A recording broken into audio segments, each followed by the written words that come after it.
Hello everyone, welcome to my YouTube channel Mackenzie talks. तो friends, मैं आप लोगों के लिए इंग्लिश पेपर का सॉल्यूशन लेके आ गया हूँ। जो आपका डीआरडीओ का 12 नवंबर को आपका पेपर हुआ था। फर्स्ट, सेकंड और थर्ड शिफ्ट में जितने भी क्वेश्चंस आए थे, जितने मेरे को मेमोरी बेस्ड क्वेश्चन मिले हैं, मैं सभी क्वेश्चन आपके लिए लेके आ गया हूँ। फ्रेंड, वीडियो को स्टार्ट करने से पहले आपसे रिक्वेस्ट करता हूँ, आप वीडियो की स्पीड को 1.25x या 1.5x पे देखिएगा, जिससे कि आपका टाइम भी सेव होगा और आपको इन्फॉर्मेशन भी मिल जाएगी। फ्रेंड्स, मैं इससे पहले आपको बता दूँ, मैंने जो 12 नवंबर को जो आपका एग्ज़ाम हुआ था, उसका डिटेल्ड पेपर एनालिसिस का जितने भी शिफ्ट में पेपर हुए थे, मैंने उसको एक वीडियो में आपको कंपाइल करके दे दिया था। उसके बाद 13 नवंबर को जो आपका डीआरडीओ का एग्ज़ाम हुआ था, मैंने उसको भी जितने भी शिफ्ट में पेपर हुए थे, मैंने उसको एक वीडियो में कंपाइल करके आपको दे दिया था। अभी तक आपने इन दोनों वीडियोज़ को नहीं देखा है, तो प्लीज़ डिस्क्रिप्शन बॉक्स में आपको इन दोनों वीडियोज़ का लिंक मिल जाएगा। आप वहाँ से जाके इन दोनों वीडियोज़ को देख सकते हैं। उसके बाद 12 नवंबर को जितने भी सेक्शंस से पेपर आ रहे थे, साइंस का, रीजनिंग का, इंग्लिश का, जीके जीएस का, मैथ का, इन सब का सॉल्यूशन मैं आपको दे चुका हूँ। मैं अभी आपको इस वीडियो में इंग्लिश का क्वेश्चन पेपर सॉल्व कराऊंगा। इसके बाद 12 का आपका यहाँ पे कंप्लीट हो जाएगा। इसके बाद मैं आपको यहाँ पे 13 का स्टार्ट करूंगा, जहाँ पे हम हर एक सेक्शन को टच करेंगे। हर एक सेक्शन को हम सेपरेट वीडियो में एक-एक करके हर एक क्वेश्चन को डिटेल में समझेंगे। ठीक है? उसके बाद आपका 14 नवंबर का जो पेपर होगा उसको भी समझेंगे, और 15 नवंबर का जो पेपर होगा उसको भी हम यहाँ पे समझने वाले हैं। ठीक है? चलिए आगे बढ़ते हैं फ्रेंड वीडियो में। फ्रेंड, वीडियो में आगे बढ़ने से पहले आपसे रिक्वेस्ट करता हूँ, प्लीज़ अगर वीडियो अच्छा लगता है, मेरे द्वारा आपको इन्फॉर्मेशन जो मैं आपको देता हूँ, उससे आपकी नॉलेज में गेन होता है, तो प्लीज़ वीडियो को एक लाइक कर दीजिएगा और अपना क्या थॉट है उसको वीडियो में आप मुझे बता सकते हैं। यहाँ पे देखिए एक सनिका भास्कर भाई जी हैं, तो यहाँ पे इनको मैं आपसे बोल रहा हूँ कि आप मेरा वीडियो देखेंगे, तो आपको एकदम कंसाइज़ और एकदम प्रिसाइज़ वीडियो आपको मिलेगा, जहाँ पे कोई बकवास नहीं है। सिंपल क्वेश्चन, क्वेश्चन का आंसर और उस आंसर का क्या कॉन्सेप्ट है, आपको सिंपल से वो देखने को मिलेगा। तो आपका यहाँ पे टाइम भी सेव होगा और आपको यहाँ पे इन्फॉर्मेशन भी अच्छी लगेगी। तो प्लीज़ वीडियो के कमेंट सेक्शन में जो भी आपका थॉट्स होगा, वीडियो के कमेंट सेक्शन में मुझे आप बताइएगा। चलिए अब वीडियो को शुरू करते हैं। देखिए, जो आपके इंग्लिश में क्वेश्चंस आए थे, वो मैंने ऑलरेडी जो आपको मैंने डिटेल एनालिसिस किया था डे वाइज़ का, मतलब उसमें मैंने आपको बताया था कि कितने क्वेश्चंस किस सेक्शन से आ रहे हैं, मतलब वन वर्ड से क्वेश्चन आपसे पूछा जा रहा है, एक्टिव पैसिव वर्ब से क्वेश्चन आपसे पूछा जा रहा है, एंटोनिम, सिनोनिम से क्वेश्चन आपसे पूछा जा रहा है, पैसेज से क्वेश्चन आपसे पूछा जा रहा है, क्लोज टेस्ट से क्वेश्चन आपसे पूछा जा रहा है। फ्रेंड, बहुत सारे क्वेश्चन पूछे जा रहे हैं, लेकिन जो एग्ज़ैक्ट क्वेश्चन्स आए थे, वो मैं आपको यहाँ पे शेयर करता हूँ।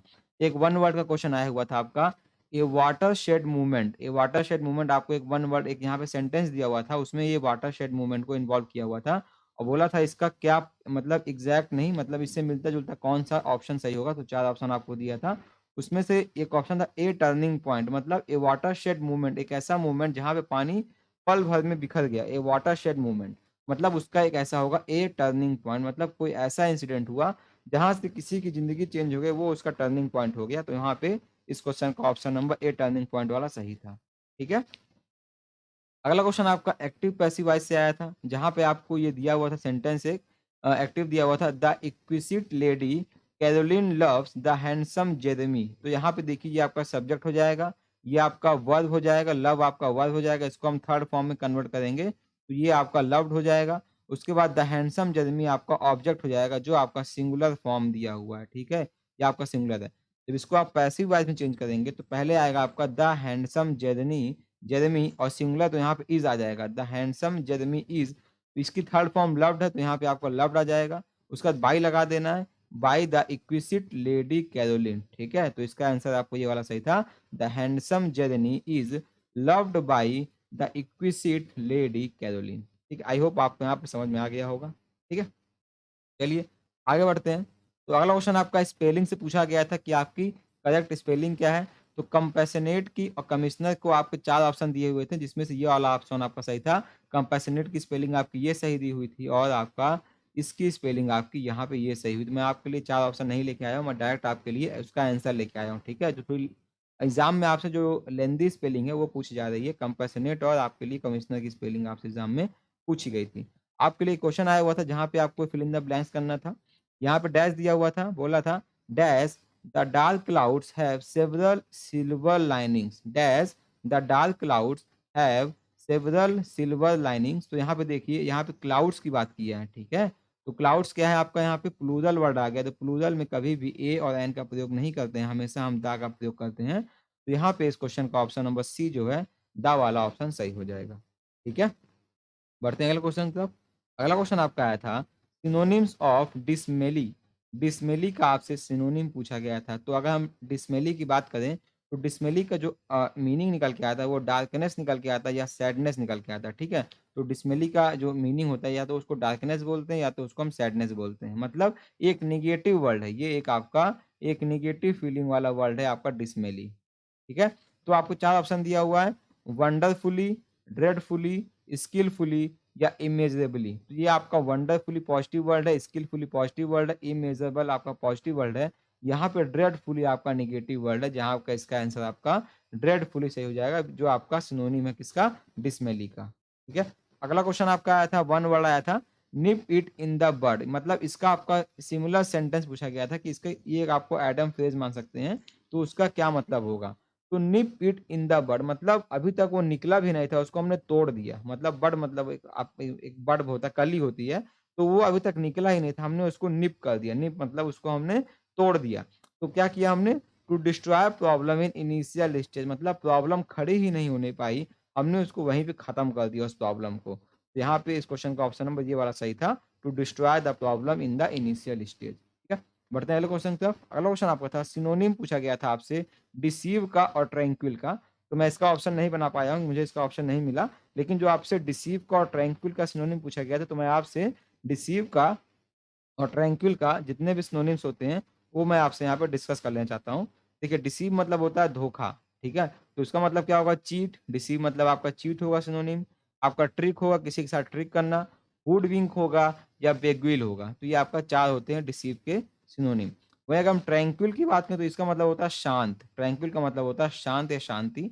तो इसका आएगा पीसफुल या रेस्टफुल या काम या क्वाइट। तो ये सभी आपके ट्रैंक्विल के सिनोनिम हो जाएंगे। तो इसी में से कोई ऑप्शन रहा होगा, तो आई होप आप सभी लोगों ने सही किया होगा, ठीक है? अगला क्वेश्चन देखते हैं। अगला क्वेश्चन आपका था, सिनोनिम ऑफ टुरमोइल। टर्मोइल बोले या टुरमोइल बोले, तो इसका सिनोनिम क्या होगा? तो पहले इसकी मीनिंग की बात करते हैं हम, कि आपका टर्मोइल का मीनिंग क्या होता है। इसका मतलब फ्रेंड्स होता है डिस्टर्बेंस, ठीक है? मतलब डिस्टर्बेंस, कोई डिस्टर्ब है तो इसको हम बोलते हैं टर्मोइल। अब इसमें आपको 4 ऑप्शन दिया हुआ, अपहीवल, ट्रैंक्विलिटी, काम या ईज। मैंने आपको पिछला बताया ना, अभी देखिए एक शिफ्ट में आपको ऐसा क्वेश्चन देखने को मिला था, और पिछले शिफ्ट में आपको ट्रैंक्विलिटी से आपको सिनोनिम देखने को मिला था, और एक में आपको टर्मोइल देखने को मिला। तो अगर आप एक सॉल्व कर लेंगे, तो उसका मीनिंग आप जान जाएंगे, उसके बाद आप गलती नहीं करेंगे। इसीलिए ये जो मैं सीरीज आप लोगों के लिए लेके आया हूँ, आप लोगों के लिए बहुत इंपॉर्टेंट होने वाला है, तो उसको प्लीज ध्यान से देखिएगा। चलिए देखते हैं। तो मैंने आपको ऑलरेडी बताया कि ट्रैंक्विलिटी का मतलब होता है शांत, काम मतलब होता है शांत, ईज मतलब होता है शांत, अपहीवल, इस क्वेश्चन का आंसर आपका सही हो जाएगा अपहीवल, जिसका मतलब होता है आपका डिस्टर्ब। तो ये दोनों इसके एक मतलब इन दोनों की मीनिंग एक समान है। तो टर्मोइल मतलब डिस्टर्बेंस और अपहीवल मतलब डिस्टर्ब, ठीक है?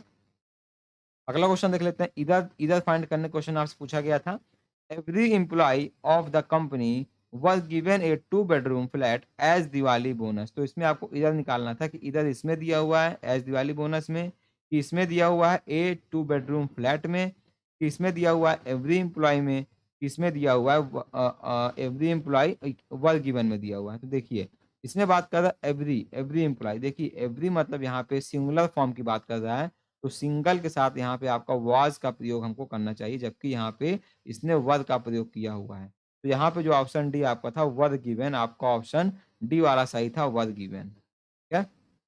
अगला क्वेश्चन की बात कर लेते हैं। अगला क्वेश्चन भी आपका इधर फाइंड करने से क्वेश्चन आया हुआ था। क्या बोला था? I wish they would go somewhere, ये आपको ए दे दिया। I wish they would go somewhere and fight a duel to the death and that it would be end in a draw. और उसके बाद नो इधर। मतलब ये आपको सामने देखिए 4 ऑप्शन दिया हुआ है, कि इसमें इधर है, कि इसमें इधर निकालना है आपको, या इसमें इधर है, या इसमें इधर है। तो फ्रेंड, तो देखिए इसमें आपको बोल रहा है कि इसमें इधर निकाला गया है। तो यहाँ पे देखिए आपको बोल रहा है and fight a duel to the death, मतलब उन दोनों को आपस में लड़ते लड़ते मर जाना है। तो यहाँ पे ये गलत होगा, यहाँ पे आएगा डुएल, यहाँ पे इसका ये सही होगा डुएल। तो यहाँ पे देखिए, यहाँ पे इसका डुएल मतलब बी वाले में इधर है, मतलब यहाँ पे आपको थर्ड वाला ऑप्शन देखिए, यहाँ पे आपको बी वाले में इधर देखने को मिलेगी, ठीक है? चलिए बढ़ते हैं अगले क्वेश्चन की तरफ। अगला क्वेश्चन क्या है? नरेशन क्वेश्चन आया हुआ था आपका। क्या बोल रहा था? He said be quiet and listen to my order. मतलब उसने sorry sorry sorry sorry listen to my work. Question आपका ये था he said be quiet and listen to my work, मतलब वो उसको सेड मतलब उसको वो ऑर्डर कर रहा है, ठीक है। तो यहाँ पे क्या बन के आएगा, यहाँ बन के आएगा he ordered to be quiet and listened to his word. तो यहाँ पे लिसन का लिसेंड हो जाएगा, तो इसको आप ध्यान रखिएगा। He said be quiet and listen to my work का वर्ल्ड, मतलब यहाँ वर्ल्ड होगा, वर्ल्ड का बन जाएगा he ordered to be quiet and listen to his world, ठीक है।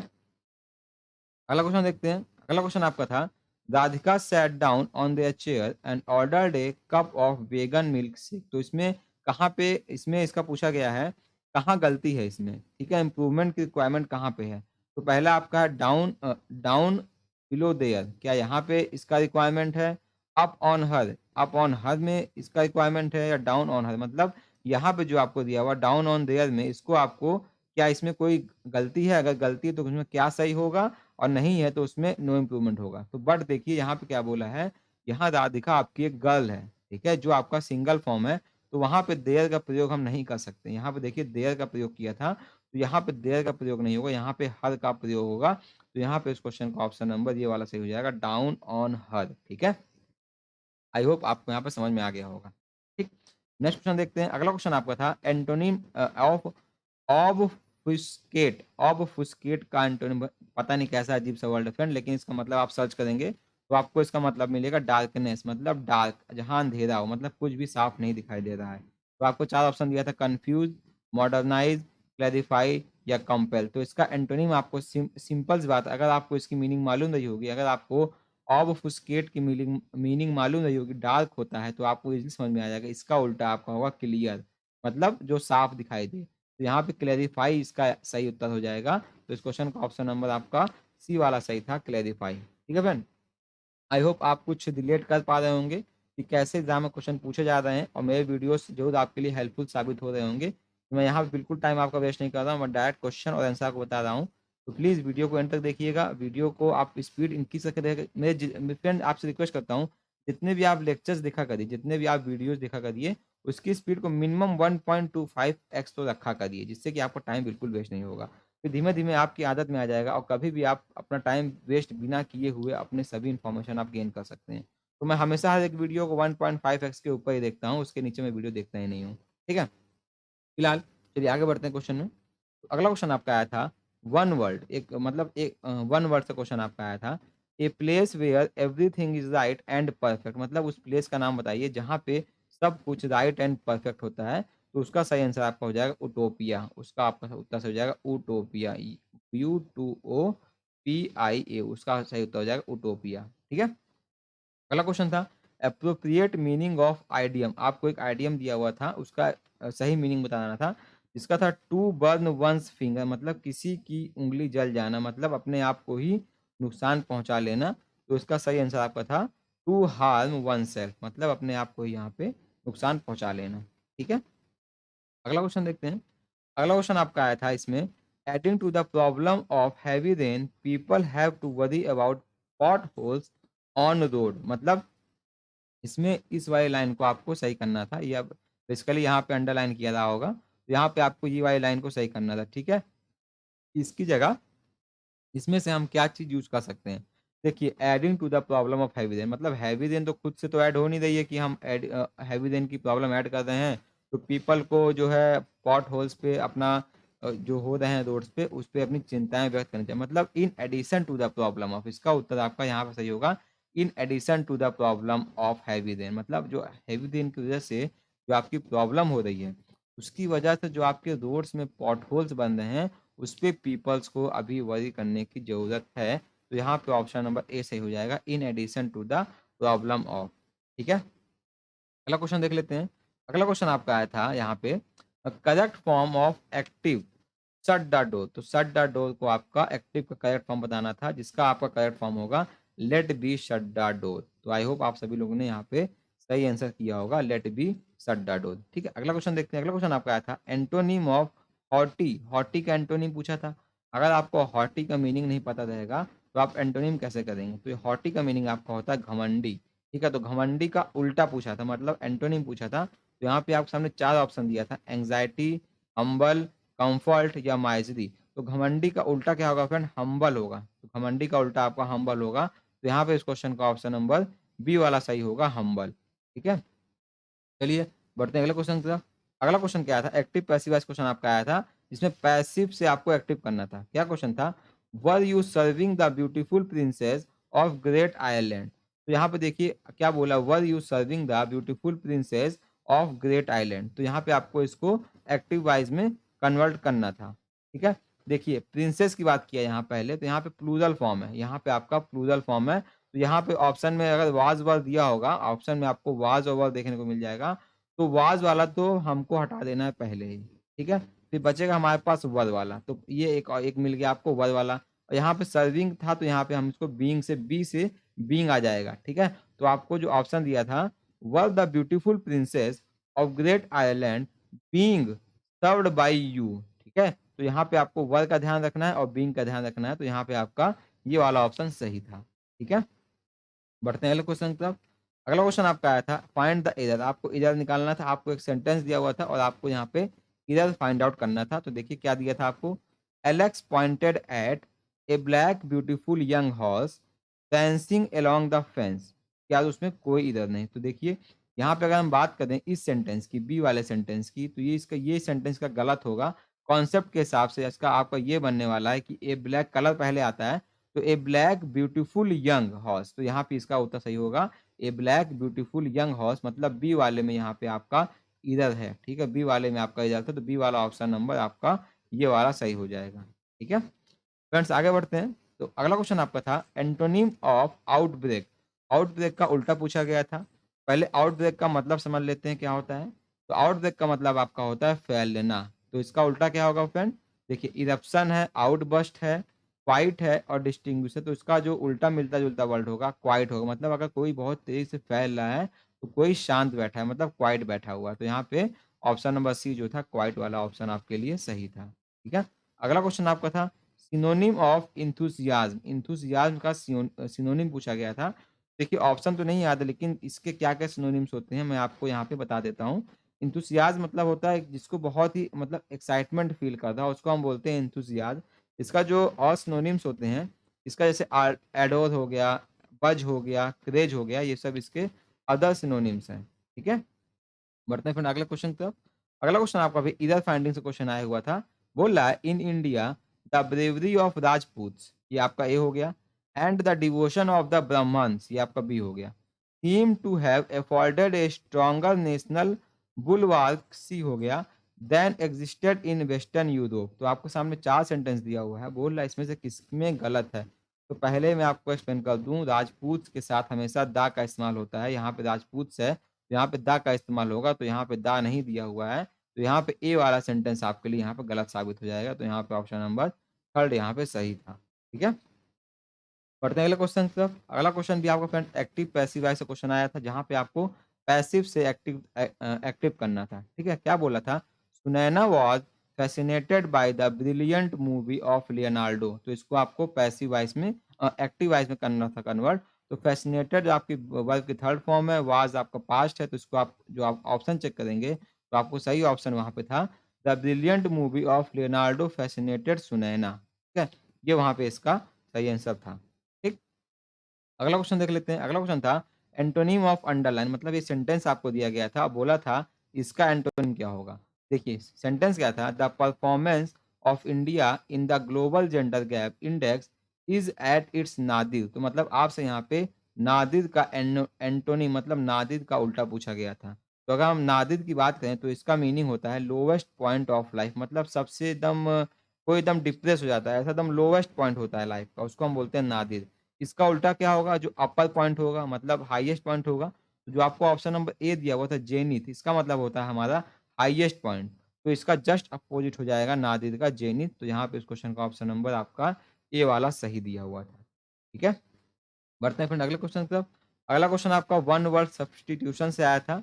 बोला था a paper written by hand, a paper written by hand. तो इसका वन वर्ड में क्या बोलेंगे, मैन्युस्क्रिप्ट, ऑटोबायोग्राफी, प्रिंट या डॉक्यूमेंट। तो इसको हम बोलते हैं मैन्युस्क्रिप्ट, जो अपने हाथ से पेपर लिखता है उसको हम बोलते हैं मैन्युस्क्रिप्ट। ठीक है, नेक्स्ट क्वेश्चन देख लेते हैं क्या था। अगला क्वेश्चन आपका था, one who dies without a will. अब विल क्या होता है फ्रेंड, जो वसीयत होती है, मतलब वसीयत को बिना बनाए कोई मर गया तो उसको हमने क्या नाम दिया? पता नहीं फ्रेंड ये क्या वन वर्ड है, लेकिन ये क्वेश्चन आया था कि one who dies without a will, तो उसका हमने नाम दिया इंटेस्टेट, इंटेस्टेट। तो यहाँ पे इस क्वेश्चन का ऑप्शन जो इंटेस्टेट दिया था, वो वाला ऑप्शन आप लोगों के लिए यहाँ पे सही था। ठीक है? अगला क्वेश्चन देख लेते हैं।